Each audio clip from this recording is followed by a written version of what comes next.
Assalamualaikum warahmatullahi wabarakatuh. Selamat pagi teman-teman. Kami dari kelompok 2 akan mempresentasikan materi tentang resiko hukum dan operasional mata kuliah manajemen perbankan syariah. Sebelum itu, izinkanlah kami untuk memperkenalkan anggota kelompok kami. Yang pertama ada Latifatul Khairiyah NPM 1801010135, kemudian Dwi Asmoro NPM 1801010155, kemudian ada Oktaviana Ayu NPM 1801010160, dan yang terakhir ada saya sendiri Rizwanda Abdullah Rais NPM 1801010166. Teman-teman, minggu kemarin kita telah mempelajari beberapa risiko yang ada dalam perbankan syariah, di mana ada risiko pasar, risiko kredit, dan risiko likuiditas. Untuk kali ini kita akan membahas seperti apa sih risiko hukum itu. Risiko hukum adalah risiko akibat tuntutan hukum dan atau kelemahan aspek yuridis, di mana risiko ini timbul karena ketiadaan peraturan perundang-undangan yang mendukung atau kelemahan perikatan, seperti tidak dipenuhinya syarat sahnya kontrak atau pengikat agunan yang tidak sempurna. Maka dari itu, suatu bank syariah harus mempunyai legalitas yang sah sesuai dengan aturan yang ada. Hal ini dimaksudkan apabila terjadi perubahan peraturan perundang-undangan, maka dapat mengantisipasi adanya risiko hukum itu sendiri, sehingga baik dari pihak bank maupun pihak ketiga tidak ada yang dirugikan. Selanjutnya, terdapat hal-hal yang perlu diperhatikan dalam risiko hukum. Yang pertama, keharusan memiliki kebijakan dan prosedur secara tertulis. Yang kedua, keharusan melaksanakan prosedur analisis aspek hukum terhadap produk dan aktivitas baru. Yang ketiga, keharusan memiliki satuan kerja yang berfungsi sebagai legal watch, tidak saja terhadap hukum positif tetapi juga terhadap fatwa DSN dan ketentuan-ketentuan lain. Yang keempat, keharusan menilai dampak perubahan ketentuan atau peraturan terhadap resiko hukum. Yang kelima, keharusan untuk menerapkan sanksi secara konsisten. Yang keenam, keharusan untuk melakukan kajian secara berkala terhadap akad, kontrak, dan perjanjian-perjanjian bank dengan pihak lain dalam hal efektivitas dan enforceability. Selanjutnya ada resiko operasional.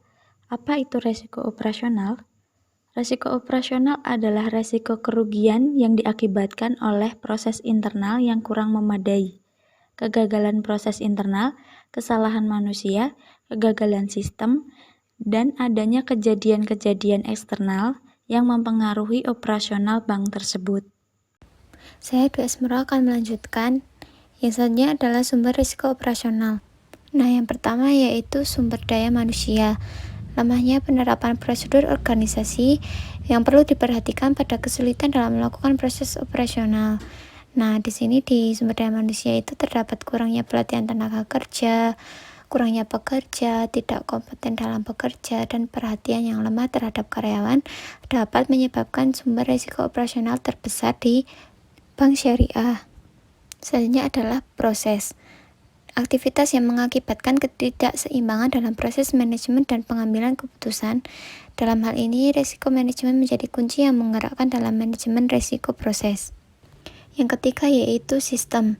Salah satu contohnya adalah kurangnya perawatan peralatan dan software. Peralatan dan perangkat lunak yang digunakan dalam operasi dapat menimbulkan risiko operasional. Dua sumber masalah yang menonjol, yang pertama yaitu peralatan dan perangkat lunak yang kurang terpelihara dan out of date.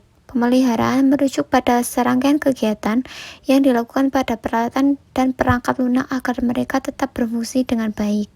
Yang terakhir yaitu kejadian. Nah, salah satu contoh kejadian yang tidak terduga yaitu kecelakaan kerja. Beberapa bentuk risiko dalam bidang kecelakaan kerja yang akan dialami oleh suatu perusahaan dapat mengakibatkan sumber risiko operasional semakin meningkat. Yang selanjutnya adalah contoh sumber risiko operasional. Yang pertama, pemalsuan biaya deposito oleh karyawan bank yang kemudian dijadikan agunan pembiayaan. Yang kedua, kesalahan postingan uang masuk karena pegawai yang ditunjuk kurang berpengalaman. Yang ketiga yaitu terjadi bencana alam berupa banjir besar sehingga bank tidak dapat beroperasi secara normal. Nah, di sini tidak hanya banjir ya, tapi kebakaran juga bisa menjadi salah satu sumber risiko operasional. Dan yang terakhir yaitu kejahatan keuangan seperti fraud yang sering dilakukan oleh pihak luar yang bekerja sama dengan pegawai bank. Selanjutnya akan dijelaskan oleh Latifatul. Selanjutnya ada kategori resiko operasional. Ada 3, yaitu resiko proses internal, resiko manusia, dan juga resiko eksternal. Nah, resiko proses internal ini adalah resiko yang berasal dari internal atau dalam perusahaan, seperti kelalaian, pemasaran, pencucian uang, dan kesalahan transaksi. Kemudian yang kedua ada resiko manusia, yaitu antara lain seperti pelatihan karyawan yang tidak berkualitas, tingginya turnover atau pergantian karyawan, dan juga praktek manajemen yang buruk. Kemudian ada lagi resiko eksternal, yaitu resiko yang berasal dari luar perusahaan. Adapun yaitu seperti bencana alam, kebakaran, fraud eksternal, dan lain sebagainya. Mungkin sekian dari kelompok kami. Apabila ada kesalahan, kami mohon maaf. Terima kasih. Wassalamualaikum warahmatullahi wabarakatuh.